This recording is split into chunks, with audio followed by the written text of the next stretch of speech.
Hi, this is Melissa and Janice with Beautifully Broken Authentically You Ministries. And let's have a discussion today. It's always our favorite to do discussions, We right? do love discussions. All right. So, what do we want to talk about first? I think we can both agree we want to talk about God math. God math. Yes. What does God math mean? First of all, is that even a term? If not, we made it a term. Yeah, let's make it a term. But I've heard other preachers say it, so I don't know if I've we can heard take that too, 100% credit for it. The Spirit takes credit. Yeah. Okay. It's God's math. So anyway, what does God's math look like to you or mean to you? So God's math to me is like nothing physical makes sense. Mm-hmm. And like how he can, like in my life, I've seen him stretch my dollar. I've seen impossibilities happen that shouldn't have happened. And it just reminds me of how he can take that little tiny little bit and then spread it out. Mm-hmm. Just like he did with feeding the 15,000 or whatever. Mm-hmm. Like, you know, like, and then it happened again and his disciples still missed it. Yeah. Well, that's not surprising. Right. How often do we miss those things? That's true. I admit. Yeah. No, I've personally seen it in my life too, where like, you know, for example, when I moved into my new house, let's just say my finances, my bills doubled from what they used to be. And I was nervous, but I had to take that step of faith, being confident in knowing that God was going to provide and take care of me in his ways. Mm-hmm. And I was like, I just remember the surrender prayer, like, God, take my finances, take my calendar, stretch my dollars, stretch my, like, everything, calendar, whatever it is.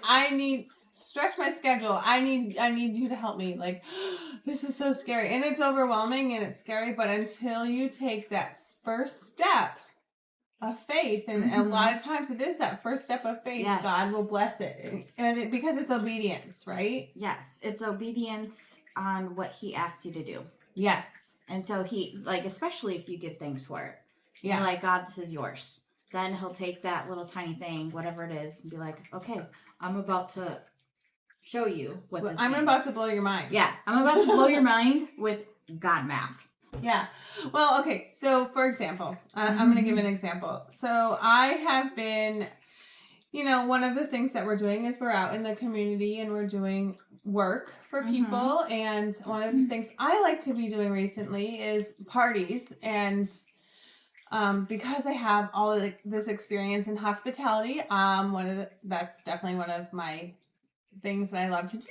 And but when you think of a party, you think of like a Friday or Saturday or Sunday. So the most interesting thing is when I started praying the prayer, God stretched my calendar, like my schedule, and he started giving me parties through the week. And that's awesome. So weird. That's very specific too. Yeah. Because that's the only time you've got. Yeah. Like I was like, no, but I'm busy. I'm busy. But he'll be like, okay, well, remember you have like 4 hours here. Mm-hmm. I'm going to put it on somebody's heart to message you and see if you're available on a Monday from 2 to 6. And I just give that specific example because that's literally what just happened. Somebody said, I'm having a birthday party for my daughter on Monday. Would you be available? And I was like, well, what time? And then she says, from 2 p.m. until 6 p.m. And I was like, what? Seriously? We say this all the time, kingdom life. This is kingdom life, but it's God math kingdom life. Yeah. Yeah. Like, it doesn't make sense to everybody else, only the people who's actually obeying him. Yeah. So one of the questions I really like to ask people, and I especially like to ask Christians in general, just to hear, I like to ask questions and get responses from people because I do think perspective is definitely an awesome thing. And because everybody has one, everybody has a different one. Nobody's the same. That's true.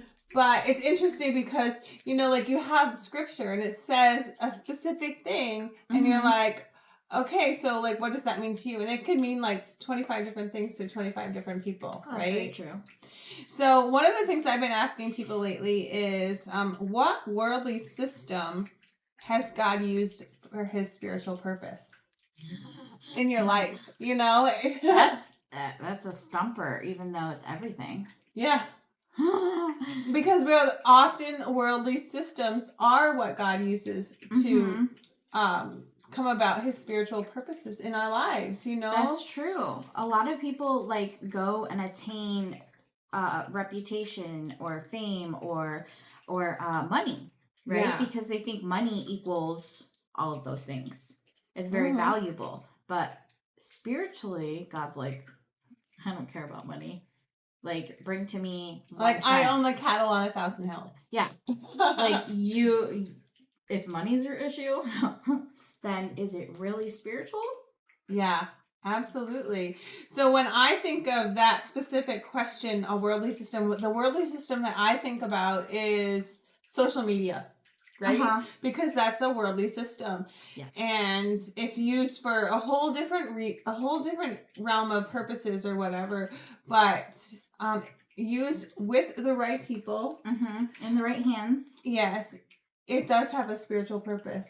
It does. I mean, if you had told me years ago or even last year, I'd be on YouTube. I'd be like, what? What is the purpose behind that? Yeah, like how can I impact people from YouTube? But actually, it doesn't, like, in God's hands. We've had comments from like Australia, like, you know, like we're reaching a different community a long way. Yeah. Yeah, and how about it brings to life revelation, right? Yeah. Because like every eye will see, every ear will hear. Every tribe, every nation will be united. Yeah, and how are they going to do that? Through social media. Well, yeah, because it can reach in places we can't. Right. Yeah. Our physical bodies are limited to where we are, but God's math transports you. Yeah, it's so incredible. It's incredible. And then I think of, like the banking system and a lot of flaws there. Like specifically like credit cards and whatever. Like sometimes I'll pay off my credit card. I've talked about this recently. Paid off my credit card and then he'll ask me to do something and I'll be like, well, I don't really have the means to do that. I don't really know how. And he's like, what do you mean? What do you mean? And then it's like, but how are we going to get mad when God answers our prayers in a way that we don't want him to answer? I was like, but God, I don't want to use my credit card. Like, and that's kind of also an indication of you've learned his voice over time. So you know he's asking you to do it. Yeah. And that's also the indication that he wants you to, is when you don't want to, but he's asking you to. Yeah. And then it's like, oh, man. You know, because nobody wants to do things sometimes. It's true. And then we're just like, oh, yeah, but have I been faithful to you, daughter? Yeah, you've been faithful. Okay. Just needed you to confess that. Yes.